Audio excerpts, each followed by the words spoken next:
Bonsoir à toutes et à tous et merci de rester fidèles au programme du soir sur Nouveau. Bienvenue dans Regard Croisé, le 4e numéro de cette semaine. Encore 4 sujets à aborder avec nos invités. Nous parlerons d'abord de la Guinée. Retour à l'ordre constitutionnel en 2025, selon le Premier ministre. Notre deuxième sujet concerne le Bénin. Pour parler de la présidentielle de 2026, le président Talon passera la main à son successeur. Une déclaration du porte-parole du gouvernement. Troisième sujet, nous parlerons de la République démocratique du Congo et de la sortie de crise des religieux rencontrent le président ougandais et un ex-chef de guerre. Puis nous terminerons bien évidemment par le Togo, session inaugurale du Sénat, session de droit plutôt du Sénat ce jeudi. Et pour en parler ce soir, deux invités pour le moment sur ce plateau avec moi. Nous serons bientôt rejoints par un troisième. Les deux sur ce plateau, Kokouvi Abaili Abassa, vous êtes économiste et analyste politique. Bonsoir Abassa et bienvenue. Bonsoir docteur, bonsoir à nos téléspectateurs et téléspectatrices. Un coucou spécial à nos amis de la brigade motorisée, notamment leur chef, le directeur Monsieur Kossi, Aïouadan, Kelele, que je salue de passage. Merci beaucoup. À vous, Kokouvi Abaili Abassa, d'avoir répondu à notre invitation. Un plaisir pour moi de prendre place dans ce bateau. Merci beaucoup. À vous. Notre deuxième invité ce soir, Michel Tchadja. Vous êtes journaliste et directeur de publication du journal Ouara, les vainqueurs. Bonsoir Michel et bienvenue. Bonsoir docteur, bonsoir à mon frère Abassa, bonsoir à tous les téléspectateurs. Merci beaucoup à vous d'avoir répondu à notre invitation. Avec plaisir. Avec vous, nous abordons notre premier sujet. Nous prenons la direction de la Guinée. Retour à l'ordre constitutionnel en 2025. C'était une annonce du Premier ministre lors d'une conférence de presse. Ce qu'il faut retenir en 2025, le retour à l'ordre constitutionnel sera effectif avec le référendum, la présidentielle et les législatives. C'est ce qu'a laissé entendre le Premier ministre guinéen Amadou Ouri Ba lors d'une conférence de presse ce mercredi. On sait que le pays devrait organiser des élections depuis l'année passée, des élections de fin de transition permettant au général Doumbouya de céder le pouvoir à un civil, ce qui n'a pas été fait pour multiples raisons. L'élection de 2024 est reportée sur cette année 2025, mais déjà dès le début, il manquait réellement d'assurance pour l'effectivité de la fin de cette transition. Mais le Premier ministre vient d'assurer les Guinéens.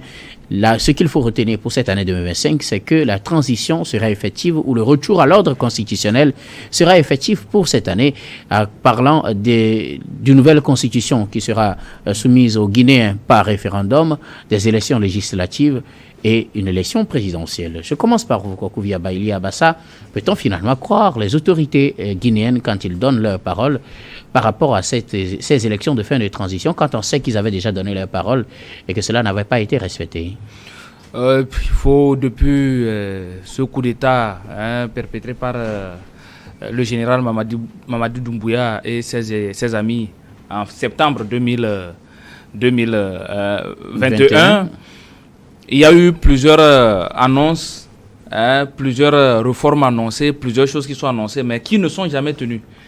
Au contraire, nous voyons des manifestations réprimées à sang, des kidnappings, des enlèvements.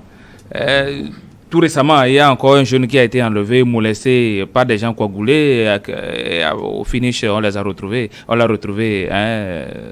dans une situation chaotique. C'est ce qui rime la vie des Guinéens. Donc, dire aujourd'hui qu'il faut croire à la parole du Premier ministre guinéen par rapport à l'élection qui va se tenir cette année, je doute très fort que cette élection ait lieu. Il faut dire que Mamadi Doumbouya a annoncé cette élection en 2024. Lors de la fin d'année 2023, il avait fait un discours annonçant les élections qui vont se tenir normalement en 2024. 2024 est passé, aucun signe allant dans le sens. Bon, il y avait eu, selon les informations officielles, cette affaire de fugue à la prison des détenus qui étaient dans le procès des événements du 28 septembre 2009. Il y avait aussi l'explosion au port de Conakry et puis des raisons techniques qui ont fait que ces élections n'ont pas pu avoir lieu. Maintenant, on espère que tout ça là est derrière nous et c'est pourquoi le Premier ministre vient confirmer qu'effectivement ces élections auront lieu en 2025 au moins. Plusieurs pays dans la sous-région ont organisé des élections sous décryptement des balles. ces élections ont été validées, ces élections ont été claires et limpides. Vous prenez par exemple le Nigeria, une grande partie du Nigeria aujourd'hui est occupée par Boko Haram, mais Nigeria organise toujours des élections à chaque échéance. Vous prenez certains pays dans la sous-région, ils subissent les affres des terroristes, okay. Mais ils organisent des élections. Donc, je ne pense pas que ce sont des raisons vraiment des raisons évidentes de ce que avait annoncé l'équipe de Mamadi Doumbouya par rapport à ce report signé de cette élection qui devait se tenir normalement en 2024.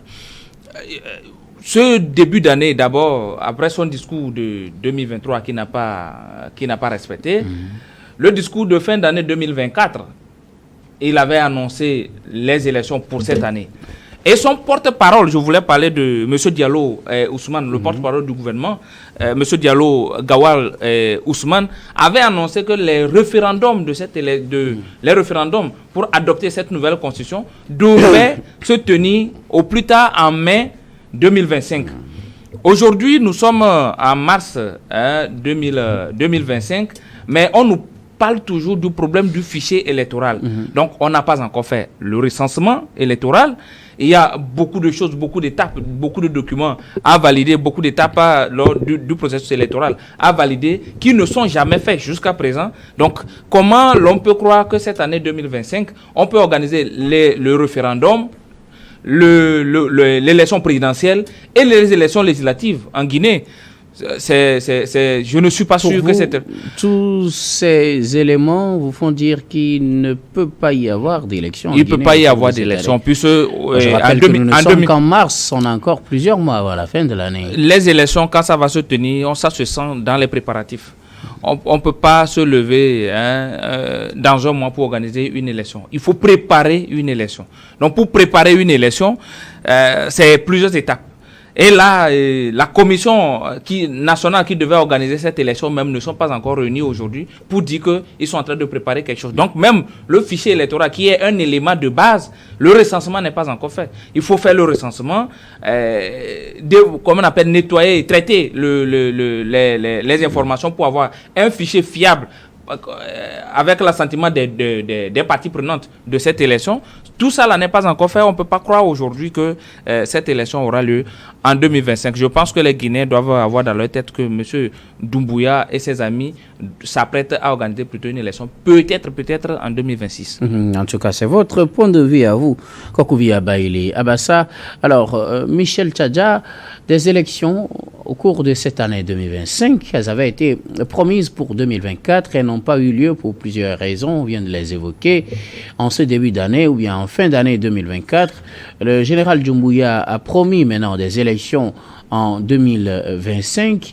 Son porte-parole, effectivement, est venu nuancer qu'on peut avoir peut-être le référendum, mais ce n'était pas sûr qu'on ait toutes les élections au cours de l'année. Alors, le Premier ministre vient rassurer qu'on aura toutes ces élections au cours de cette année, que 2025 sera une année électorale. Qu'en dites-vous? Est-ce que le général Mamadou Doumbouya et ses amis sont prêts pour aller à ces élections-là? Moi, je me dis que quand je vois comment la vie politique guinéenne est rythmée, je me dis que où j'ai l'impression que depuis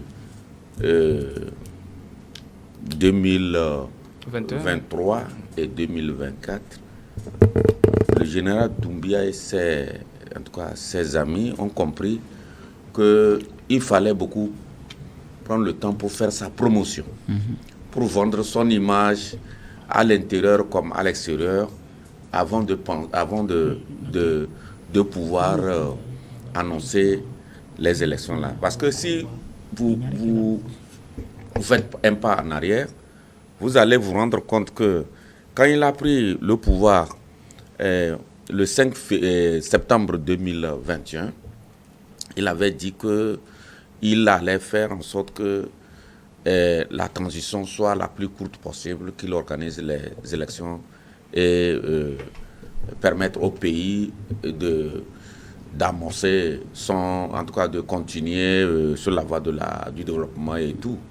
Mais chemin faisant, j'ai compris que il s'est rendu compte qu'il n'a pas suffisamment eu le temps de faire sa propre promotion.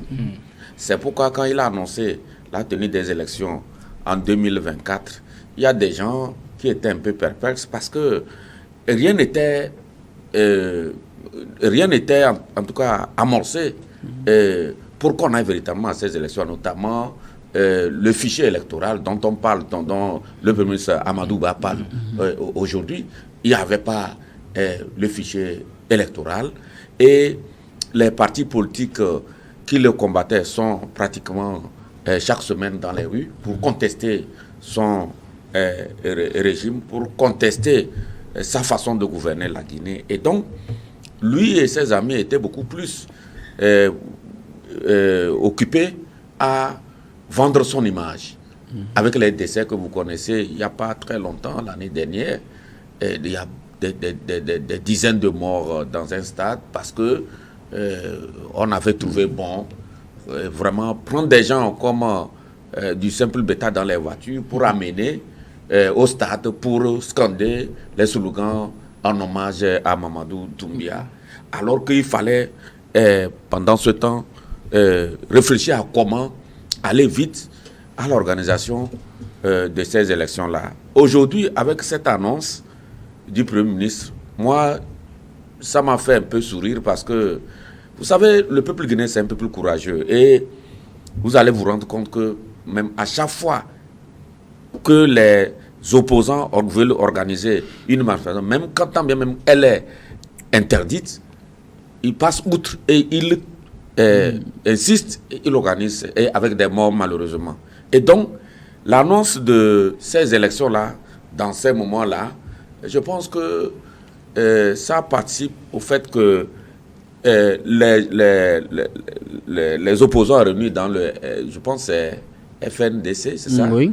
Dans ce regroupement-là, sont en train de s'organiser pour accentuer la pression sur le pouvoir de Conakry. C'est pourquoi, pour faire calmer les ardeurs, on sort... on est sorti hier, j'allais dire, pour dire que les élections seront organisées. Puisque l'opposition avait dit qu'à partir, normalement, de cette année 2025, elle ne reconnaîtrait plus, ou à partir de, effectivement, janvier 2025, elle ne reconnaîtrait plus le pouvoir de Doumbouya. Est-ce une manière d'endiguer peut-être les manifestations? Non, le régime guinéen connaît ces derniers moments des difficultés économiques et tout. Actuellement, il y a le régime fait face à des difficultés énormes. Et si les manifestations démarrent, ça va être très difficile à gérer. Et le général, ayant compris cela, je pense qu'il a envoyé son Premier ministre pour aller calmer les ardeurs. Mais quand vous voyez techniquement, mon frère Abassa le disait tantôt, le fichier électoral, la Guinée, c'est un peuple vaste. Et pour le recensement, ça n'est pas aisé pour faire le recensement. Pour avoir un fichier fiable, crédible pour aller aux élections, ce n'est pas aisé. Et donc, il fallait se prendre beaucoup plus tôt. Alors que actuellement, à moins qu'on veuille faire un recensement bâclé. Puisque quand le Premier ministre parle d'élection, fichier électoral qui est source de tension dans certains pays, peut-être, c'est pas, il veut préparer les esprits à quoi? Moi, je me suis posé cette question, il prépare les esprits à quoi? Sinon, on sait que le fichier électoral dans beaucoup de pays, quand le fichier électoral est vraiment fiable, ça c'est une base de confiance pour aller aux élections. Et donc, rien n'est fait. Nous sommes en mars. Pour faire ce recensement-là, organiser l'élection présidentielle, législative, le référendum d'abord, présidentielle et législative, je doute, je ne dis pas que c'est impossible, mais je doute que s'ils le font, bravo à eux, mais quand vous regardez comment ça se fait ailleurs, vous allez vous rendre compte que le temps imparti est tellement court et que faire des élections là-bas, ou organiser des élections, j'allais dire, là-bas pour cette année, bon, on va voir ce qui en est pour les mois à venir. Merci beaucoup à vous, Michel Tchadja. Alors, Kokovi Abaïli Abassa, je reviens à vous. Vous êtes sceptique à l'idée que ces élections puissent tenir cette année, mais quand on voit le contexte dans lequel cette annonce a été faite, déjà des annonces faites auparavant qui n'ont pas été respectées, une opposition qui se mobilise pour rendre la gouvernance dure pour Mamadi Doumbouya, et le Premier ministre qui sort pour faire une annonce. Est-ce que vous pensez qu'il prendrait le risque d'annoncer qu'ils tiendront ces élections si déjà en amont, ils n'ont pas pu faire les calculs, ils ne se sont pas assurés qu'effectivement en faisant cette annonce, ils pourront la respecter? Est-ce qu'ils prendront le risque d'ajouter, comme on le dit, de l'huile sur le feu en annonçant des élections et en ne les tenant pas? Non, d'après mes analyses, c'est que l'annonce qui est faite actuellement, c'est juste pour calmer l'ardeur plutôt. Pour calmer les esprits. Ne serait-ce pas plutôt une manière, peut-être une mauvaise manière de peut-être remettre au lendemain un danger qui pourra surprendre à tout moment? Mais c'est une mauvaise manière, ça m'étonnerait. Parce que vous voyez à peu près quand on annonce que les élections pourront être organisées cette année, ça va calmer certains opposants.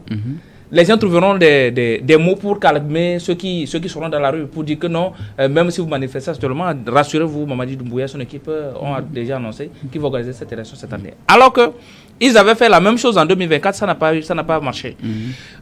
Rester, ne pas annoncer, c'est se faire plus de mal. Donc je pense que ça plutôt c'est pour calmer certains opposants. Donc c'est pas parce qu'ils sont sûrs de pouvoir. Ils ne sont pas sûrs de l'organiser. Il leur reste encore 9 mois, je rappelle. Oui. Puis le porte-parole l'avait annoncé l'année dernière que entre juin, juillet, août et septembre, on ne peut pas organiser d'abord le recensement. Parce que c'est une période de pluviométrie très poussée. Donc on ne peut pas faire le recensement dans cette période. Mais voyons actuellement. Nous sommes en mars. Bientôt avril. Peut-être en mai, ils vont faire le recensement. Ça m'étonnerait qu'on organise un recensement en Guinée dans la période au mois de mai. Impossible. Puis il faut d'abord constituer la CENI,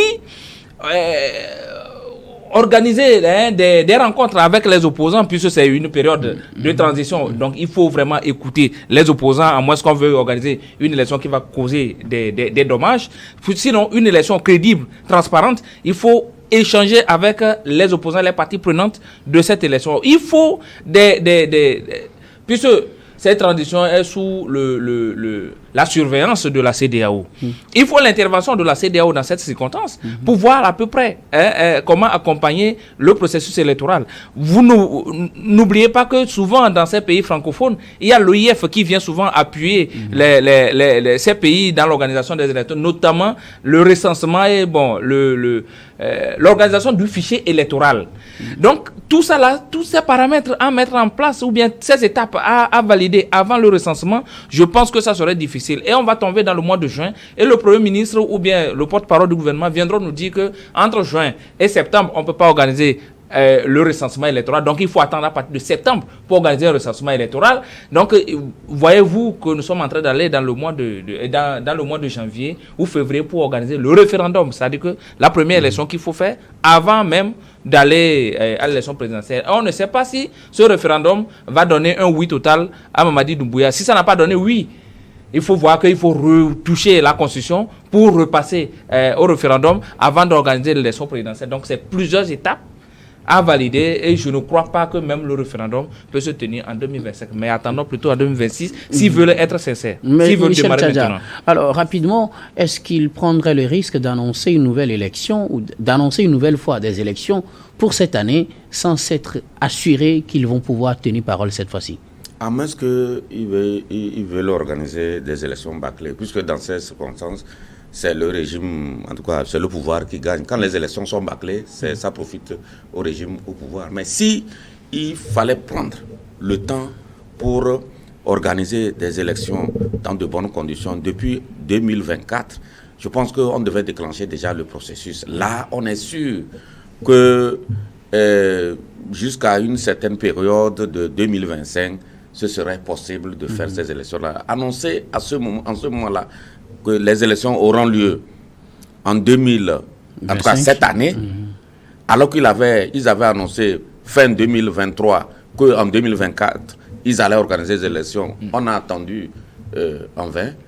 Aujourd'hui, s'ils le disent, vraiment, ceux qui sont spécialistes, ou les spécialistes dans l'organisation des élections, ils vous diront que c'est un peu difficile. Mais maintenant, je pense que les opposants ou bien les opposants et puis la société civile, les deux en tout cas entités ont un grand rôle à jouer là-bas pour mettre la pression sur le pouvoir de Doumbouya. Pour Mamadou Doumbouya, parce que on a l'impression qu'il n'a pas toutes les cartes en main, il fait durer le temps, il joue au chrono. On verra dans les mois, les semaines à venir, si vraiment il y a vraiment des signes, des indices crédibles que réellement il y a quelque chose qui va se faire pour cette année dans ce pays-là. Merci beaucoup à vous tous pour vos contributions. Nous allons marquer la première pause, puis on reviendra tout à l'heure pour la suite de cette émission.